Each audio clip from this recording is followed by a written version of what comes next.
Welcome to the New Writer Podcast, episode 2, take 2. With me again is Michael La Ronn. He's been very, very gracious enough to come back on a Friday night and talk to me since Wednesday the internet exploded and everything went horrible. How are you doing, Michael? Great, Matt. It's great to be here. We'll keep doing this till we get it. I've had really bad luck because I am in no way professional, and I know nothing about what I'm doing other than hitting the play button. So, Give yourself more credit than that. Hopefully, it will get better. But okay, we didn't even make it into any of the questions last week, really, before we started having the problems, did we? No. So, actually, well, I've got you here because we've been talking now twice now. I like my 5 questions, but a lot of people wanted to know more about the art of writing. Okay. They were hoping that I would get writers on and get them to talk about their artistic stuff, I guess. The craft, I guess, is the term that everyone uses if they're pretentious.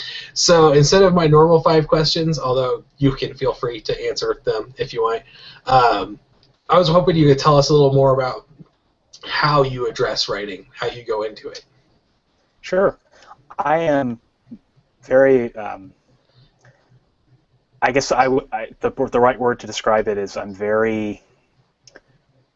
very Methodist kind of person, and I say Methodist or methodical. Yeah, I'm a methodical person when it comes to writing. For the longest time, when I first started writing, I just thought that it was just this thing that comes to you from the muse, right? I didn't really think about coming up with a plan. And as I wrote, the more that I wrote, I realized that if I was going to really be serious about this, it was something that I needed to actually create a schedule, a production schedule. So I have a production schedule that I work with, that I do every week. So I'll just go through it really quickly, but I wrote about it on my blog. Sundays, I focus on design. So I'm designing new novels, designing my plan for the week. I'm doing a cover, that sort of thing. Anything that has to do with design. Monday, I'm writing something new. So it could be a blog post, it could be, a first draft for a book, anything like that. Anything that has to do with actual writing. Tuesdays, I edit what I've written, or I edit a book that's been sitting on the shelf that needs to be worked on. Wednesdays, it's kind of my website time. I kind of take a break from the writing. And then Thursdays, I focus on social media and correspondence and kind of get myself out there in the writing community. Fridays, I spend my time reading. So the way that I do it, it's kind of a progression of an actual book, because you design it, you write it, you edit it, you publish it, you promote it, and you get yourself out there. So that's like 20% of my day, each of those things, and then the other 80% is spent working on whatever the main project is. So that way, once I'm done with the book, I can just hop right into the next one and not have to worry about actually staring at a blank page. So I work on a lot of different projects at the same time. I can't do that. I was going to because I was stuck this week, and I was like, I've got all this list of stuff I want to write, so I was going to jump on something else, and I can't change tactics like that. So that's really impressive to me. Oh, thank you. No, I mean everyone has to figure out what works for them, right? And I'm the kind of person where I just have to see everything in writing, and I have to be able to articulate to myself what it is I want to do and being able to set milestones. So I have to set little miniature goals for myself every day, otherwise I don't feel like I'm being productive. And that's just kind of the type of writer that I am. So when you're sitting down on a Sunday to do your design schedule, are you like a snowflake person, or are you just a solid outline? How do you design a novel? Well, I like to call myself a mix between a plotter and a pantser. I like to call myself a plantser, right? So I plot just enough to know where I'm going to go, but I don't let it paralyze me. So there's a great book by Larry Brooks. It's called Story Engineering. You ever read it? I have not. Okay, it's a really good book, and in the book it talks about the plot point theory and I won't go into them, but how every story has a certain amount of plot points. It starts with the hook, that thing that draws the reader in, and it ends with the resolution. And all these things that happen in the middle, a story needs to hit all these different points. And I'm a big believer in that, and so all of my books definitely follow a plot point theory. So I've heard about the snowflake method. It seems kind of complicated for me. I just kind of like to try my own thing and figure out what works. Yeah, that's my dad has been struggling to write his first book for 50 years or so now. And I told him, I was like, you should try the snowflake method. And he's like, well, I read the book, but it feels like an awful lot of work before you ever start writing. And it is, yeah, but yeah. There's just a lot of layers to it, and it works for some people. And honestly, I think you just have to do whatever works. So I'm a big fan of just figuring out what works for me. I'm really curious to learn more, like how more writers go about the task of doing that part of it, because I pantsed the first 3 books in my series almost completely, and I had to go back after the first draft and completely redraft the book. Once I was like, oh, there is kind of a plot here somewhere if I look for it really hard. Yeah. And I'd like to avoid that. Yeah, it's an ounce of prevention, right? I mean, the more time you spend thinking about it and trying to figure things out, the easier off you'll be. But at the same time, I find that no matter how much I plan, there's always something that comes up that totally derails the book, and it ends up growing into its own. And so you really can only do so much. I think you just have to think about your book as much as you can and just start writing from the beginning and just see where it takes you. But if you ever end up in a position where you're in a bind, at least you've got a roadmap. You've got a emergency plan for getting out. I've been thinking, I'm getting ready to do a short story for each month I want to give away a short story to my newsletter. Cool. And so in October I want to do horror because it's Halloween, and that seemed obvious. But I was thinking, I'm not good at the mystery side, which is weird because I write urban fantasy. So I thought I was going to write it backwards. I was going to do the last scene and then the next to the last scene and write it going back and try that and see how that works out for me. Oh, it's an interesting idea. I mean, it's worth trying. That's something I couldn't do. That would drive me batty. I could never write the ending of a book first. I just couldn't do it. So that's the only thing I usually know is the last scene of a book before I start writing it. And that's when I plotted out my series, and all it is one sentence, and the sentence is like the overall theme that I wanted to have in the book, although I've diverted from those, and then the very last scene so that I can lead into the next one. Well, if that's the first thing that pops in your mind, why not? Give it a shot. That's a pretty cool idea, though, offering the different short stories for the different seasons and different months. It's a great idea. Well, I got into it because I can't, they say to write one series in one genre, and that's the best way to become successful, and I understand that, but I cannot bring myself to not write these stupid, goofy little stories. And so I was like, I might as well just give them to people. Yeah, that's the beauty of short stories, and they're kind of like candy. You can give them out, and they're easy to write, easy to consume, and it doesn't take you that much time to write either. Yeah, and I like to do them between drafts of a book so that I can clear the head out a little bit. Yeah, I like to do that too. My short story collection was that. It was a bridge between my first and second novel. So tell us about your work, because I just realized we haven't talked about that tonight, and people who are watching this or listening to this on the podcast probably aren't going to go watch the aborted video from Wednesday night. So tell us about Michael La Ronn real quick.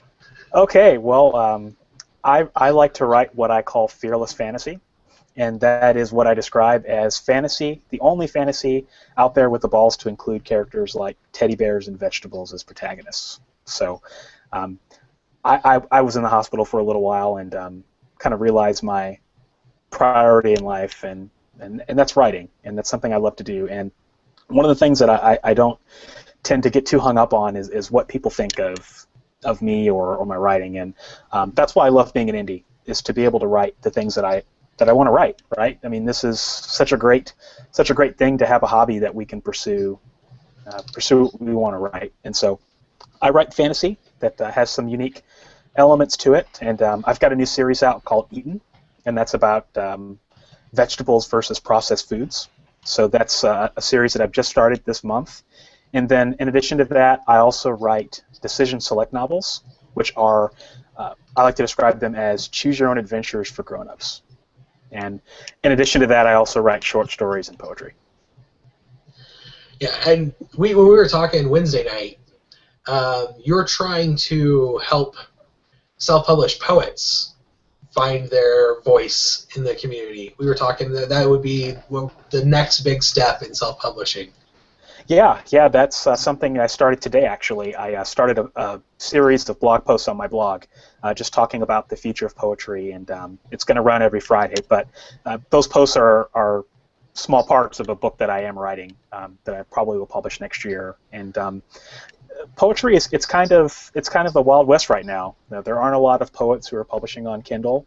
There aren't a lot of poetry collections on Kindle right now, or on any ebook site, and I really think it's the next frontier, and poets are really going to be able to benefit from the self-publishing revolution. I completely agree, because I am a horrible poet. I took a poetry class my freshman year of high school and never got any better. But every once in a while on my blog, I'll just put up these just really, really bad, like obviously bad poems. Like teenagers who are writing about their rainy soul miasma make fun of my poems. And readers just are like, love them. So I think poetry is a market that is definitely ready to just explode, and people who have talent in it, not me, need to pay more attention to that.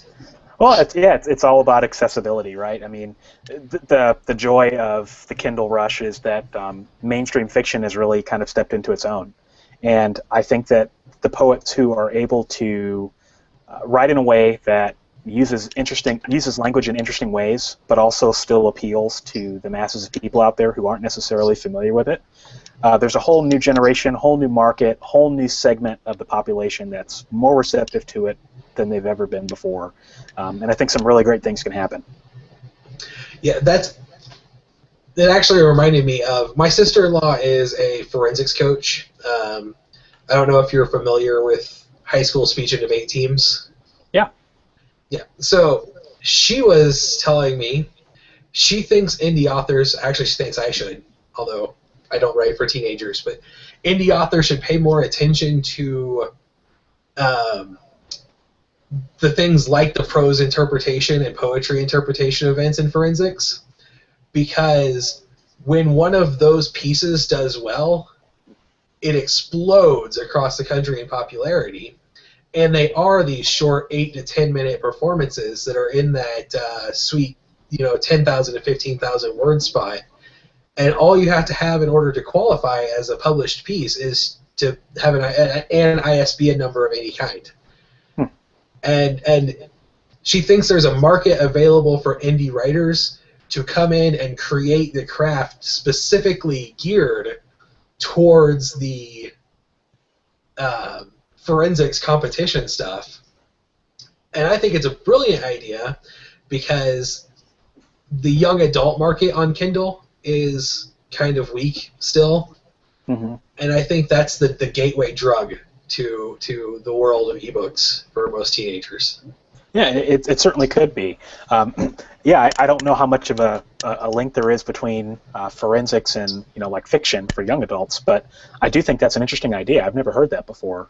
That's kind of, you're basically writing a TED Talk. You just package it up in a pretty bow and.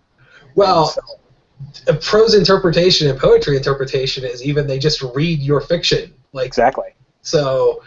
I think it's a market. There are websites available where you can go and put your things out there, and I think with poetry and young adult, those two genres or styles seem like the ones that would be the most beneficial for that. I agree. I think poetry is right there. There's a lot of really great poets in the modern world, but a lot of them are rappers. And I think the idea of the long form poem needs to come back.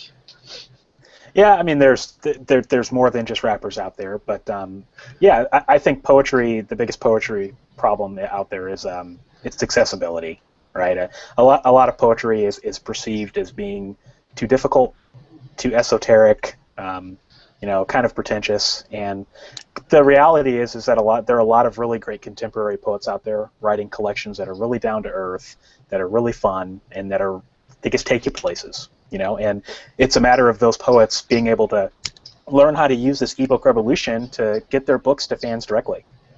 So if someone is watching this or listening to this right now, and they're a poet, and they want to get in touch with you to help them learn how to get their poetry out there, how would they do that?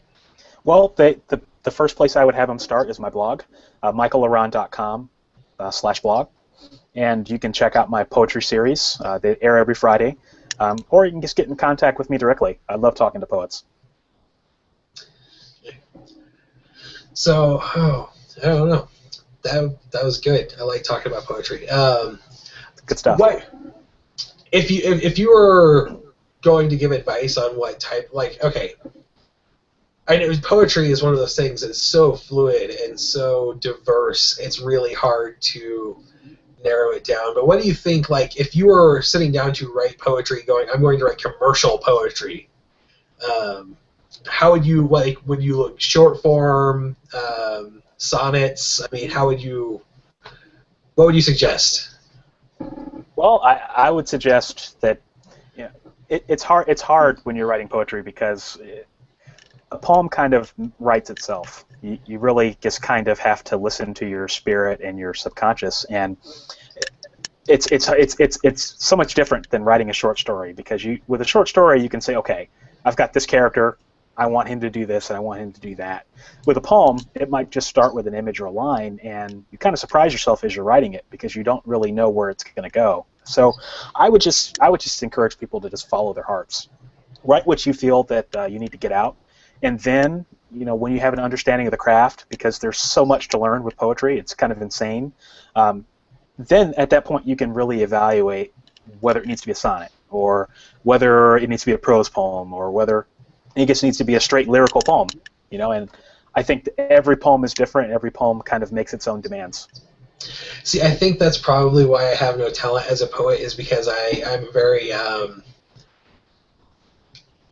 mechanical as a writer. So, like, the first thing I do is I go A, B, B, A, C, D, D, D, Yeah. Yeah, I mean, poetry is quite mechanical, and there are a lot of interesting poets out there who are kind of following the rules, so to speak, writing the very formalist, iambic pentameter and all that stuff. I've written a few of those things, and that just doesn't speak to me as a poet. I just prefer spoken word, free verse myself, and I find that the rules are a little bit more fluid, but just as mechanical, and you can still do some really awesome things. Yeah, I do say I love listening to a beat poet go. Just it's got an atmosphere to the entire style that is just powerful. And that's another sector of poetry that I think is going to make a big comeback, and that's slam poetry. I think that poets who are able to do their own audiobooks, slam poets who do that, I think that's a huge selling point. I mean, how cool is it to go on audible.com and see a book that's actually narrated by that author? I think it's a great selling point, and I think poets are in a really unique position to really exploit that. Well, not just audiobooks and Kindle, but I mean, especially if you're a beat poet or a slam poet, you've got to be putting out YouTube videos. I mean, there's so many ways to just get that art to come back into our mainstream fold. Because I would love to just start posting slam poets on my Facebook wall. Right.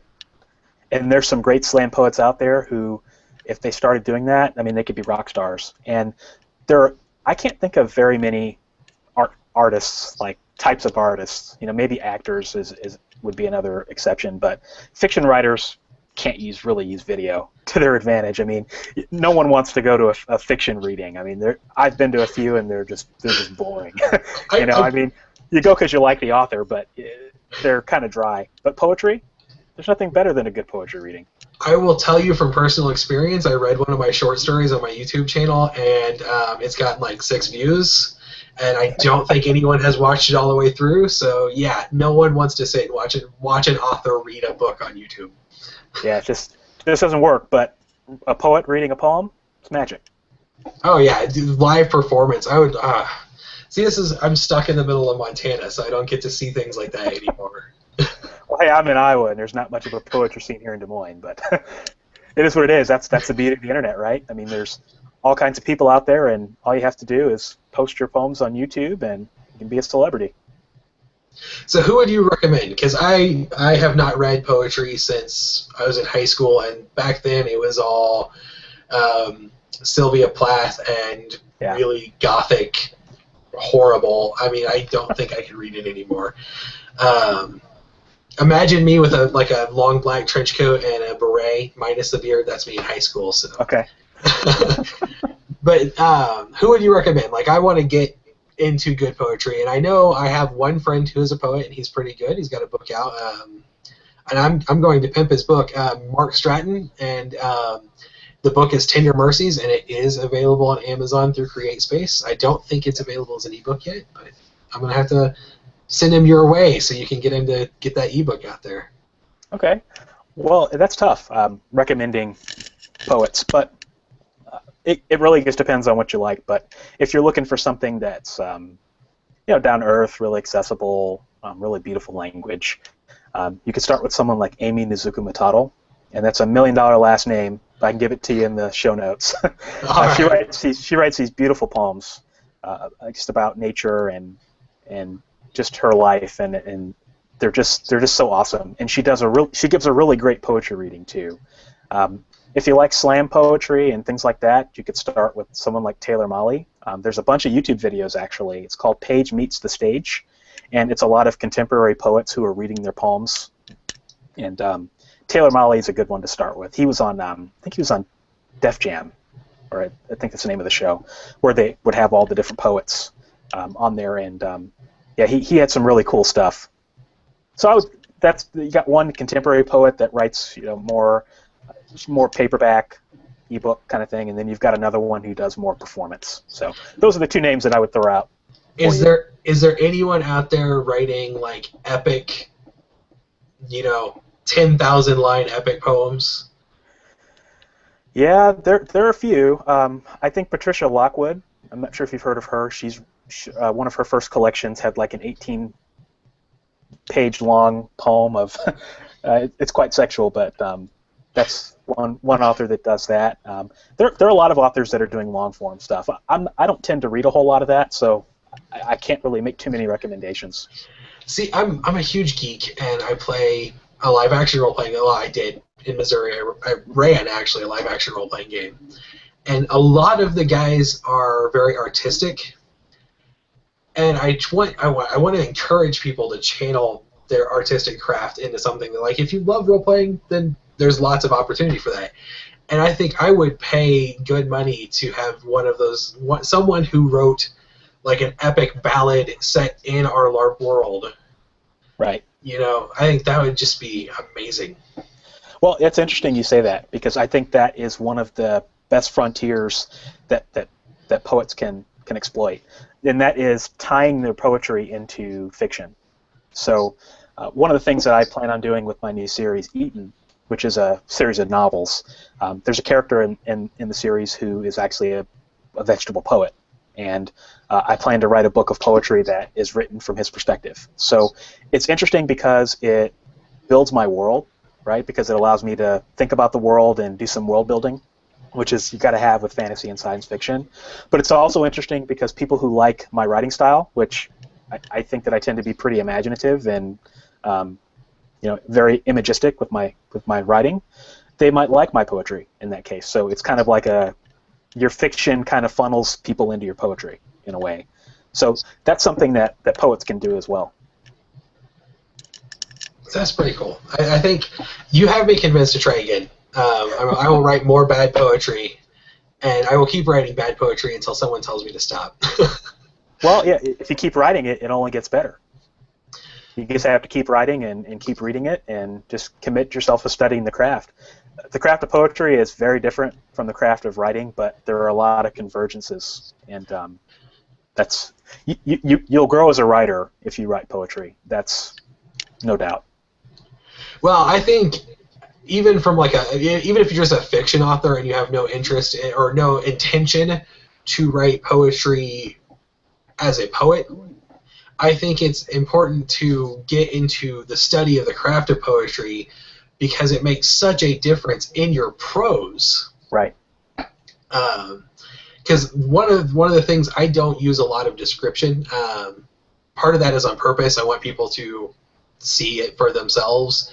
But the things I do describe, I want to really have that impact with the description. Right. And I think spending more time studying poetry would be one of the ways I can make myself better at that. Yeah, I got my start as a poet. It was funny because there were, I guess 3 years ago, I said that I would never write a novel. I just couldn't conceive how anyone could do it. You know, I was content writing these poems, and that's all I wanted to do. And I just writing a novel scared the heck out of me. And you know, the poetry thing, I started it, and it wasn't self-publishing poetry was non-existent. You know, back in 2011, it was something no one would ever consider, right? It was before the Kindle Gold Rush and all of that, and I moved into fiction, and I started writing fiction, and I found that I had an easier time with the transition because of poetry. You know, I learned how to use images. I was able to avoid cliches, which is something that a lot of writers have a problem with, is cliches. And if you write poetry, anyone who reads poetry will slash your cliches out right away, because poetry readers are infamous for, you know, just resisting cliches. It's just you can't have a cliche in a poem. You just can't do it. And with fiction, not so much, right? And so I like to think that poetry really kind of prepared me for the next stepping stone into short stories. And then my short stories helped me into my novels. And there's still things and techniques that I do when I write my novels that I was doing back when I was writing poetry full-time. So it really does help. See, you've got me inspired now. One of my rules for myself is I will write anything I want to write, as long as the things that might actually people want to read come first. You know? Right. But I really wanted to write more fiction to tie into the Eldrinth stuff. It's a lot of my time as a storyteller was spent on that over a decade. And now I think if I want to see a epic poem out there in the world, I'm going to have to work on it myself. Yeah, well, it just goes back to you have to be the change that you want to see in the world, right? And it's a beautiful thing. I think that poetry is a unique art form, and it just has so much potential and so much energy that poets can really bring a lot to this self-publishing revolution. Well, I'm really looking forward to it. Like I said, I'm going to check out that YouTube channel where Page meets Stage.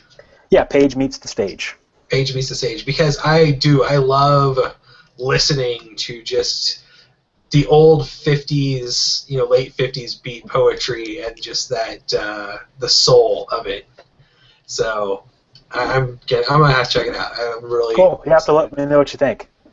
All right, so we are coming up on the half hour already, and so I want you to just spend the next 2 minutes, tell us whatever you want us to know about you, your books, your website, where we can hear you, everything. Okay. Well, we've talked about poetry, but poetry is not the only thing that I write. In fact, novels and short stories are my bread and butter, but I do write a wide range of things. But the best way to find out more about me and my books is to go to www.michaellaronn.com/books, and you can check out all the books that I have to offer, and I've got a unique offering that will appeal to a lot of range of people. So you can do that, and you can also follow my blog, and anyone who joins my mailing list can get any of my novels for free. So just something I throw out there. All right, and are you... I have to apologize because their podcast feed stopped working, so I haven't heard one since episode 8, but are you still on To Be Read? Yes. Yeah, I'm on the To Be Read podcast, and we broadcast Tuesday nights at 9 p.m. Eastern. We talk about books and all things related to books. The three of us, Patrick Stemp, myself, and Jamie Maltman, we're indie authors, but we wouldn't be indie authors if we weren't lovers of reading. And so, yeah, we talk about books. It's fun. And Jamie was on episode 1 of New Writer Podcast. So I love your guys' show, actually. I have not heard one since Jamie joined. Okay. Because my podcast feed is not updating, and I have to fix it, and I'm not sure how. So about that. you'll want to unsubscribe from the one that you're on now, and then search for it again. Because when Archer Caldwell left the podcast, we had to switch everything over to a new feed. So. Okay, well, I will do that because I love your guys' show. I love listening to you talk about books. I do. I'm a big fan. I was very excited when you emailed me and said you would be on the show. I was like, woohoo! Yeah, well, thanks for watching. We appreciate that. I've had a really great time talking to you tonight, and I have to keep these to a half an hour because of bandwidth issues on my hosting account. Otherwise, I would say we could keep going forever, and you are more than welcome to come back anytime you want. Yeah, well, thanks for having me. It's great to be here. Michael La Ronn, author of Eaten, is a brand new fantasy series, and you guys should check it out. Check out his poetry. Check out his I Can't Choose Your Own Adventure. Yeah, Decision Select Novels. Decision Select Novels. Thank you. And that is a really awesome concept that we tried to talk about on Wednesday, and hopefully, Michael, you can come on again and we can talk about that because I think that is also just an amazingly cool concept. Yeah, I'd love to do that. Thank you for being on, and thank you, everybody who watched or listened, and I will see you in the future. Thanks, Matt. Thanks.